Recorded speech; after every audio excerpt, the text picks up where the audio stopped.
प्रवासी मजदूर। क्योंकि जब ये बजट पारित हो रहा था तो हमने और सबने बड़ी करीब से देखा, सत्ता ने खूबियों को देखा, विपक्ष ने खामियों को देखा, लेकिन सऊदी अरब, ट्यूनीशिया, मलेशिया और साउथ अफ्रीका से कोई देख रहे थे तो प्रवासी मजदूर थे अध्यक्ष महोदय। लेकिन क्या कहा, एक वाक्य में बजट समाप्त हो गया अध्यक्ष महोदय। प्रवासी मजदूरों की पीड़ा मैं बार बार कहता हूं, दो पीड़ा असहनीय है। एक प्रसव की पीड़ा जो मेरी मां ने मुझे जन्म देने के वक्त सहा है, और एक प्रवास की पीड़ा। लेकिन आज प्रवासी मजदूरों के लिए क्या अध्यक्ष महोदय, एक लाइन में खत्म हो गया। प्रवासी मजदूरों का निबंधन ऑनलाइन किया जा रहा है। अब तक 1,91,000 मजदूरों का निबंधन किया गया है। महोदय, इसमें प्रवासी मजदूर खोज रहे थे, वो विदेशों से बैठकर बजट को देख रहे थे कि शायद हमारे हिस्से में भी कुछ आएगा। जब हमारी मैया को, हमारी बहनों को कुछ मिला तो शायद हमारे हिस्से में कुछ आएगा। माननीय सदस्य जनार्दन पासवान जी। चूंकि मैं एक युवा हूं और युवा होने के नाते इस बजट से युवाओं के लिए कोई विशेष प्रावधान नहीं दिख रहा अध्यक्ष महोदय। मृणाल जी की एक कविता मुझे याद आई है कि कॉलेज के दिन याद करूं तो लगता था कि थे सुल्तान, चौक चौराहे राजपाट थे और दरबार था चाय दुकान। हल कश्मीर का मुद्दा करते, मुंह में दबा लेते जब पान। मन में लोहा तन इस्पाती, चलते थे हम सीना तान। धीरे धीरे गल गया लोहा, धीरे धीरे गल गया लोहा, तेवर का तलवार गया। एक नौकरी, हाँ एक नौकरी के चक्कर में देखो सिकंदर हार गया। एक नौकरी के चक्कर में देखो सिकंदर हार गया। जी हाँ अध्यक्ष महोदय, इस बजट से इस राज्य के युवा, सिकंदर रूपी युवा, जिन्होंने एक 10 बाय 10 के कमरे के ताप में रहकर 10 साल का जीवन बिताया है परीक्षा की तैयारी में, आज इस बजट से वे हार गए अध्यक्ष महोदय। नई इस बजट में युवाओं के रोजगार संबंधित विशेष कोई प्रावधान नहीं अध्यक्ष महोदय। पहली बार माननीय हेमंत सोरेन जी की सरकार ने 2020-21 में बेरोजगार युवाओं को, स्नातक को 5,000 रुपए प्रति माह और स्नातक उत्तर को 7,000 रुपए प्रति माह देने की बात कही थी। फिर कालांतर में मुख्यमंत्री प्रोत्साहन योजना, मुख्यमंत्री युवा प्रोत्साहन योजना, मुख्यमंत्री प्रतिभा प्रोत्साहन योजना नामक बहुत सारी योजनाएं पुस्तिका में छपी। हम लोगों ने सुना, पढ़ा, लेकिन 1 रुपए खर्च युवाओं पर नहीं किया गया उनके प्रोत्साहन राशि को लेकर अध्यक्ष महोदय। इसलिए इस बजट से निसंदेह माता लोगों की जीत हुई है, मैया सम्मान की जीत हुई है, लेकिन इस बजट से इस राज्य के युवा हार गए अध्यक्ष महोदय।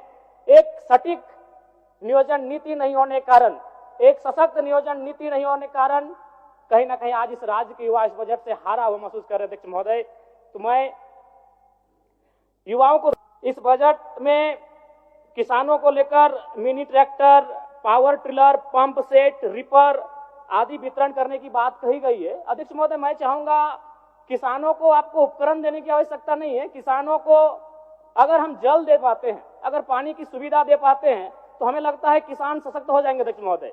अध्यक्ष महोदय, मैं ये कहना चाहता हूं, जो भी डैम बने हैं, चाहे वो चांडिल का डैम हो, कोणार्क का डैम हो, मैथन डैम हो, पंचेत डैम हो या टेनूघाट का डैम हो, वो पानी केवल उद्योगपति के कारखानों में जाने के लिए नहीं बना अध्यक्ष महोदय। तो क्यों ना सरकार एक प्रयोग करे, जैसे कोणार्क डैम विष्णुगढ़ ब्लॉक आता है, तो विष्णुगढ़ ब्लॉक के 5 गांवों का उदाहरण प्रस्तुत कीजिए, वहां सिंचाई की व्यवस्था करिए और कम से कम कृषक को उन्नत बनाने का प्रयास किया जाए। अध्यक्ष महोदय, मैं इस बजट में सुझाव का अपील करता हूं अध्यक्ष महोदय। चलिए, और 1 मिनट लेंगे, ज्यादा नहीं अध्यक्ष महोदय। परम श्रद्धेय आदरणीय, इस बजट से दिव्यांग, वृद्धा और विधवाओं को बड़ी आस थी अध्यक्ष महोदय, और जब इस बजट को पढ़ा, और वे लोग भी जब पढ़ेंगे तो बड़ा विशाल लगेगा। 1,449 करोड़ 26 लाख, बहुत बड़ी राशि। लेकिन चूंकि यहीं फिर सरकार कहती है 12 लाख लाभुक हैं, तो अगर उस राशि से अगर 12 लाख को भाग देते हैं, चूंकि मैथमेटिक्स का होना बहुत जरूरी है, तो रिजल्ट आता है 1,44,926। उसको फिर अगर 12 से भाग देते हैं अध्यक्ष महोदय, तो रिजल्ट आता है 1,006। यानी महीना में आप कितना दे रहे हैं, वही 1,006। देखने में, सुनने में बजट बड़ा विशाल लग रहा है, 1,449 करोड़, लेकिन अंततः रिजल्ट आता है एक महीने का वही 1,006 रुपए अध्यक्ष महोदय। अंत में जयराम कुमार, माननीय सदस्य जयराम कुमार। धन्यवाद अध्यक्ष महोदय। सर समय का ध्यान रखिए। माननीय वित्त मंत्री महोदय ने कल बजट को पारित करने से पूर्व इस राज्य के तमाम बलिदान पुरुषों को याद किया, और चूंकि मैं उन्हें सुझाव नहीं अनुरोध करूंगा, चूंकि मेरी आयु से 1.5 गुना उम्र का उनका राजनीतिक जीवन रहा है। मेरी आयु 30 साल है, उनका राजनीतिक जीवन 45 साल का है। महोदय, निर्मल महतो, अगर देश में भगत सिंह का नाम आता है तो झारखंड में निर्मल महतो का नाम आता है। बजट में उनको आभार जताना छूट गया। मैं आपसे अनुरोध करूंगा, जब अगला बजट पारित हो तो निर्मल महतो का सम्मान, उनके बलिदान का सम्मान रखा जाए। धन्यवाद अध्यक्ष महोदय। माननीय वित्त मंत्री जी के द्वारा प्रस्तुत बजट पर अपने विचार रखने आया हूं। वित्तीय वर्ष 2025-26 के लिए 1,45,000 करोड़ रुपए का बजट आया है। आंकड़े सुनने में बहुत अच्छे और बेहतरीन है, लेकिन जब इस पर कार्य धरातल पर होगा महोदय तो बहुत बड़ी उपलब्धि होगी।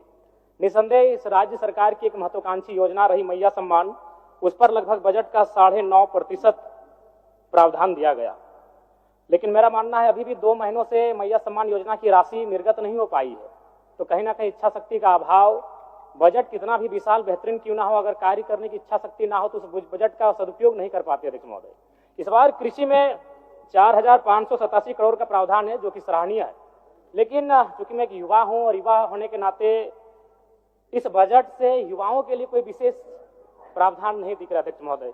मृणाल जी की एक कविता मुझे याद आई है कि कॉलेज के दिन याद करूं तो लगता था कि थे सुल्तान, चौक चौराहे राजपाट थे और दरबार था चाय दुकान, हल कश्मीर का मुद्दा करते मुंह में दबा लेते जब पान, मन में लोहा तन इस्पाती चलते थे हम सीना तान, धीरे धीरे गल गया लोहा, धीरे धीरे गल गया लोहा, तेवर का तलवार गया, एक नौकरी, हाँ एक नौकरी के चक्कर में देखो सिकंदर हार गया, एक नौकरी के चक्कर में देखो सिकंदर हार गया।